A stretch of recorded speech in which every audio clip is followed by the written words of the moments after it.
আসসালামু আলাইকুম। আজকে আমি একটি লইট্টে মাছ রান্না করব, কিন্তু সাগরের লইট্টে মাছ। এই তো আপনারা সবাই চিনেন। আমি এইটা কেটে ধুয়ে পরিষ্কার করে নিয়েছি এখন। আর এর জন্য আমার লাগবে অল্প মরিচের গুঁড়ি 1 চামচ হলুদের গুঁড়ি, স্বাদ মতো লবণ, রসুন বাটা আর ধনিয়ার গুঁড়া। আর এই যে আমি কাঁচামরিচ কেটে নিয়েছি, এই যে পেঁয়াজ কুচি নিয়েছি। এখন আমি মূল রান্না করব, তাহলে আপনারা দেখেন। দেখো বন্ধুরা, আমি চুলায় কড়াই বসাই দিয়েছি। সেখানে কিছু পেঁয়াজ কুচি দিয়ে দিলাম। এখন আমি পেঁয়াজটা কিছু বাদামি কালার হয়ে গেলে আমি মশলাটা ঢেলে দেবো।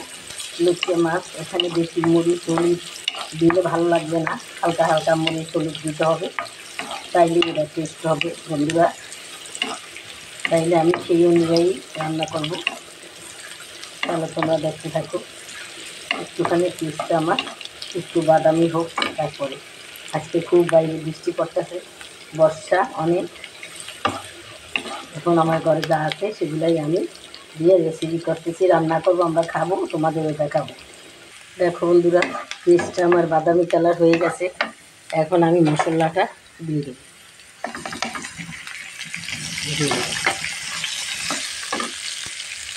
একটু পানি দিয়ে দিলাম। এখন আমি সুন্দর করে মশলাটা কষিয়ে নেব। কষানো হয়ে গেলে তারপর আমি মাছটা ঢেলে দেবো। কষানোর উপরেই তরকারি স্বাদ হয়, যত কষাবেন অতই টেস্ট বাড়বে। তাই আমি সুন্দরভাবে কষিয়ে নেব।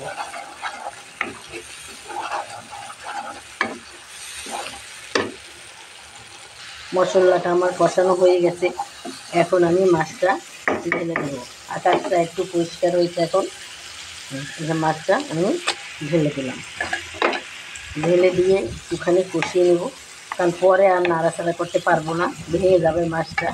এই মাছটাও অনেক নরম, কিন্তু বন্ধুরা একটা কথা কি, মাছটা খুবই সুস্বাদু রান্না করতে পারলে। একটু ঝোল ঝোল করে রানলেই ভালো লাগে, একদম শুকনা শুকনা চাইয়া। তাই আমি একটু মাখা মাখা ঝোল ঝোল রাখবো। দেখো বন্ধুরা, মাছটা আমার কষানো হয়ে গেছে। বেশি কষাইলে, বেশি নাড়াচাড়া করলে ভেঙে যাবে, তাই আমি সামান্য একটু পানি দিয়ে দেবো। সামান্য একটু পানি দিয়ে দেবো, আর একটু সামান্য নেড়ে দেবো।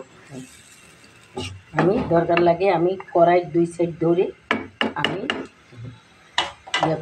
নেড়ে ছেড়ে দেবো, কিন্তু এর ভিতরে চামিচ কুচি এগুলো আমি কিছুই দেবো না। এখন বন্ধুরা দেখো, কিছু কাঁচামরিচ দিয়ে দিলাম। এখন ধনিয়া পাতাটা পরিষ্কার করে রাখবো, ধনিয়া পাতাটা দিয়ে।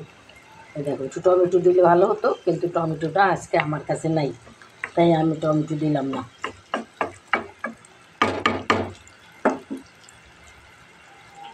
দেখো বন্ধুরা, লইট্টে মাছটা আমার মনে হয় প্রায় হয়ে আসছে। লবণ টেস্ট করছি, হয়েছে, সব কিছু ঠিক মতন পারফেক্ট হয়েছে। এখন আমি কিছুটা ধনিয়া পাতা দিয়ে দেবো। কিছু ধনিয়া পাতা দেবো, কারণ ধনিয়া পাতার ঘ্রাণটা আমার খুবই ভালো লাগে, কিন্তু সবসময় থাকে না, এই জিনিস দিতে পারি না। আজকে আছে তাই আমি দিলাম। তাহলে দেখো বন্ধুরা, আর কিছুক্ষণ পরে আমি এটা সার্ভ করে তোমাদের দেখাবো। দেখো বন্ধুরা, আমার লইট্টে মাছের তরকারিটা হয়ে গেছে। দেখো কত লোভনীয় হয়েছে, দেখতে কত সুন্দর, টেস্ট, খেতেও সেই রকমের টেস্ট। এই লইট্টে মাছ খেলে মানুষের চোখের জন্য অনেক ভালো, কারণ এরা তো আয়োডিনযুক্ত মাছ, তোমরা সবাই জানো, নদীর মাছ। আর এটা দিয়ে ভাত খাবে, এক প্লেটের জায়গায় 2 প্লেট ভাত খেয়ে ফেলতে পারবে তোমরা। এতই টেস্ট এই মাছটা, মজাদার, খুবই সুস্বাদু মাছ। এখন দেখো বন্ধুরা, তোমাদের যদি আমার এই রেসিপিটা ভালো লাগে তাহলে আমাকে একটা লাইক অবশ্যই দিবা। আর যারা যারা আমাকে সাবস্ক্রাইব করো না তোমরা, তারা সাবস্ক্রাইব করবো। আর আমি তোমাদের যাদের যাদের সাবস্ক্রাইব করি নাই, তোমরা একটা কমেন্ট করে আমাকে বলবা, আমি সাথে সাথে করে দেবো। আর আমার চ্যানেলটাকে লাইক শেয়ার করে দেবা বন্ধুরা।